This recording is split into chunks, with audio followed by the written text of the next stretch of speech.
अभी पटना से हम लोग सुबह 6 बजे निकले थे और जसीडीह हम लोग पहुंच चुके हैं। 12 बजने वाले हैं और अब हम लोग निकल रहे हैं वैद्यनाथ धाम की ओर। और इधर बहुत ज़्यादा डिफरेंट प्लांट्स देखने को मिले हैं। पलास का प्लांट बहुत ज़्यादा है। जिस एरिया से हम लोग आए हैं उसको बोला जाता है मिनी शिमला बिहार।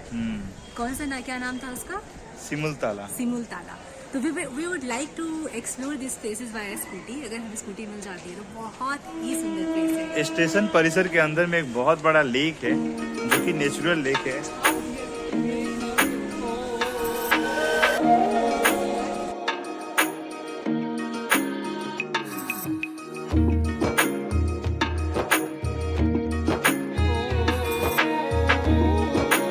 जैसे ही आप देवघर आते हैं तो देवघर में एक बहुत ही famous Aadya tour and travels है।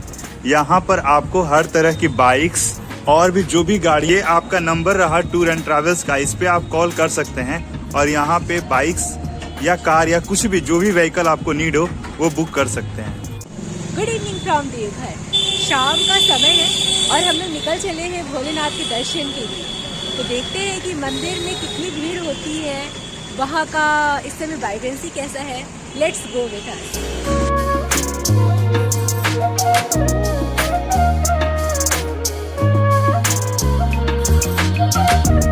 वैद्यनाथ मंदिर में एंट्री हम लोग ले चुके हैं और ये पूरा एरिया है जो कि बनाया गया है बहुत भीड़ के लिए। आज भीड़ नहीं है तो यहाँ पे आप रन भी कर सकते हैं। बहुत सारे बैरियर इस तरीके के बनाए गए हैं और ये है हमारा व्यू। शाम का समय है। 12 ज्योतिर्लिंगों में एक ज्योतिर्लिंग जो कि बहुत ही ज्यादा पायस और एनर्जेटिक वाइब्रेंसी यहाँ फील हो रहा है। और मंदिर में अगर भीड़ ना हो तो आधा तो परेशानी भगवान वहीं पे हर लेते हैं। और एंशियंट टेम्पल, ये one of the ancient temples माना जाएगा।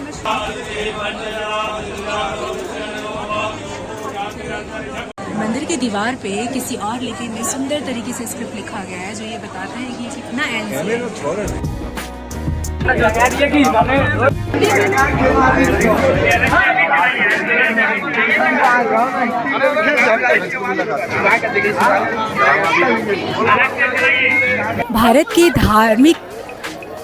भारत के धर्म की उत्कृष्टता को दिखाते हुए जो हमारे 12 ज्योतिर्लिंग है उनमें से one of the most beautiful jyotirlinga है वैद्यनाथ धाम जो हमारे झारखंड में पड़ता है।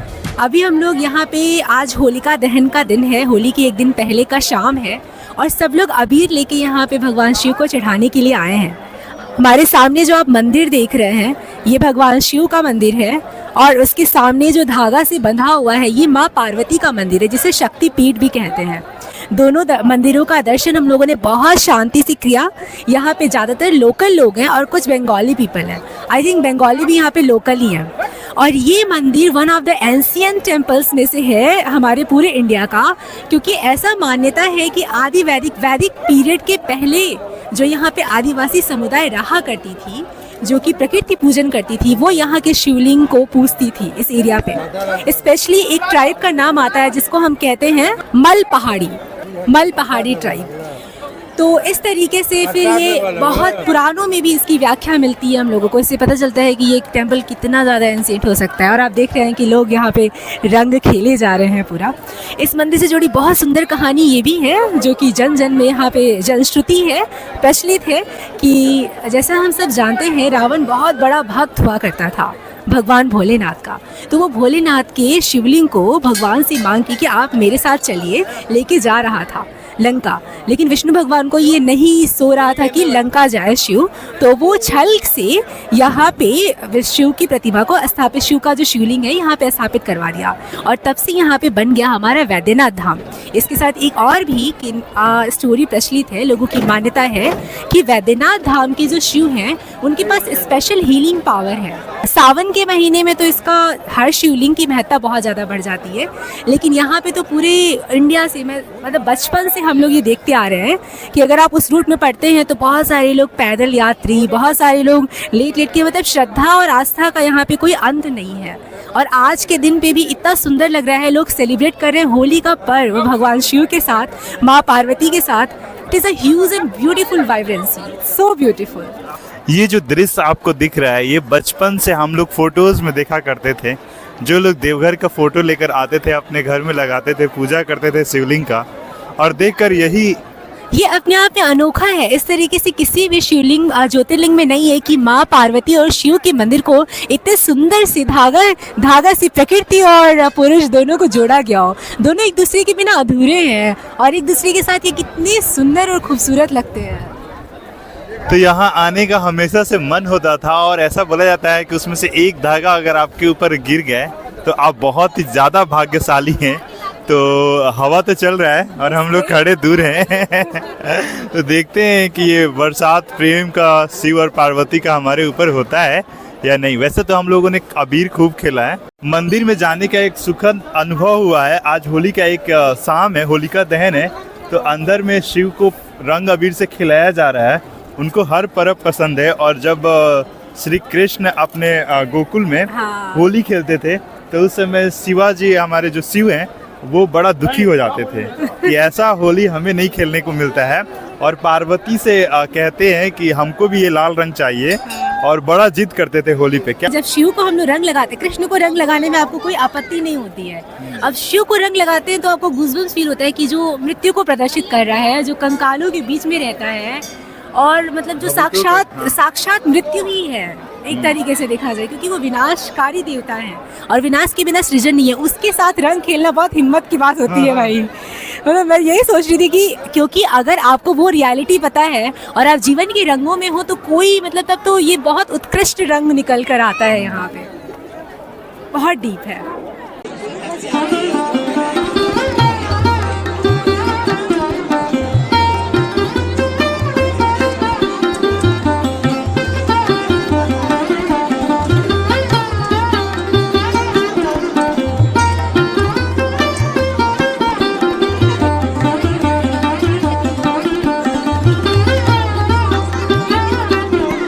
परिसर के अंदर वैद्यनाथ मंदिर तो एक इम्पॉर्टेंट है ही, जहाँ भगवान शिव का शिवलिंग है। इसके अलावा हमें 22 और भी श्राइन्स देखने को मिलते हैं जो इसी आर्किटेक्चर को बिलोंग करते हैं। ये है हमारा शिखर आर्किटेक्चर जो लोटस शेप का होता है, और आप देख सकते हैं बहुत छोटे छोटे इसके इर्द गिर्द भी मंदिर हैं। इनकी पूरी संख्या 22 है, जिसमें से अन्नपूर्णा मंदिर।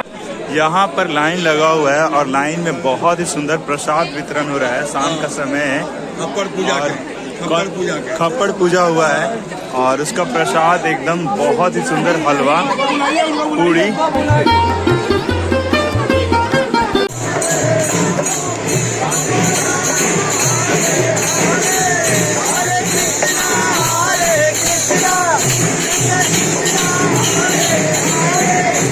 ये लक्ष्मी जी ने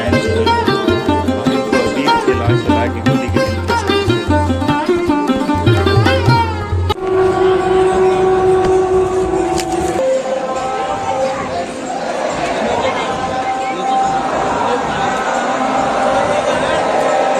शाम का आरती का समय हो गया है, और सारे लोग इकट्ठा हो गए हैं। जो यहाँ के लोकल लोग हैं, ये अपना पहला अबीर शंकर जी के चरणों में चढ़ाते हैं। उसके बाद कल अपना होली खेलेंगे। तो शाम का आरती कुछ ऐसा दिखता है, कुछ इस तरह से नज़ारा होता है। सारे लोकल पीपल इकट्ठा हो गए हैं, और जो बाहर से आए हैं वो भी।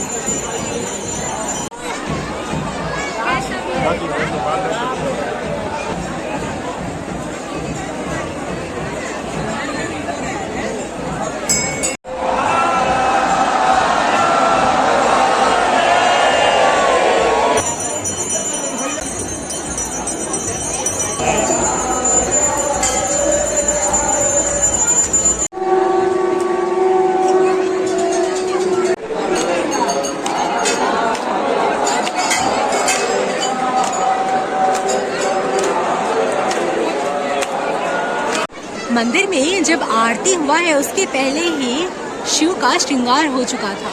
श्रृंगार के समय हम लोगों को अंदर जाना अलाउड नहीं होता है, तो भीड़ पूरी की पूरी यहाँ पे इकट्ठा हो गई है। और होली के एक शाम पहले, होलिका दहन का आज शाम है, तो ये है आज का यहाँ पे नज़ारा। सारे लोग अबीर खेल रहे हैं, ऐसा लग रहा है कि आज के दिन की ही होली है।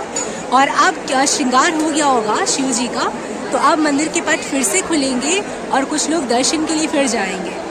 तो यहाँ पे पूरा हमारा आरती हो रहा था, जो हम लोग के यहाँ पे होली के शाम में होता है, वो यहाँ पे होली के एक शाम पहले ही देखने को मिल रही है। मतलब इन लोगों का होली 2 से 3 दिन तक चलता है। अबीर पूरा हवा में अबीर उछाला जा रहा है, रंगों से सब लोग सरोबार हो चुके हैं। कभी ऑरेंज कलर, कभी ग्रीन कलर, कभी ब्लू कलर, कभी pink colour, and the vibrancy is so beautiful. जब यहाँ पे आरती हो रही थी तो वो काशी विश्वनाथ मंदिर का याद दिला रहा था। और ये हमारा सुंदर सा प्रतीक ही हमारा वैद्यनाथ टेम्पल है, जहाँ शिव और पार्वती के मंदिर को कुछ इस तरीके से जोड़ा गया है। आज स्क्रीन चल नहीं रहा है, अदरवाइज यहाँ पे लोकल लोग बता रहे थे कि श्रृंगार दिखाया जाता है, यहाँ पे लाइव स्क्रीनिंग होती है उसकी। सुबह 4 बजे भी यहाँ पे श्रृंगार होता है और शाम को भी भोले बाबा का श्रृंगार होता है।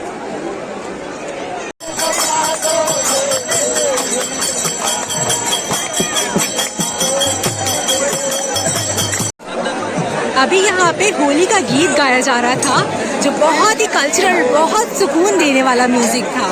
यहाँ हमारा मंदिर है और आज आप देख सकते हो चांद कितना सुंदर खिला हुआ है, बहुत खूबसूरत।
थोड़ा सा शाम हुआ है, लोकल लोगों का संख्या यहाँ बढ़ गया है और थोड़ा सा रस हो गया है, जो कि आप लाइन देख सकते हैं। यहाँ पर ज़्यादा नहीं हुआ है बट थोड़ा बहुत तो हो गया है।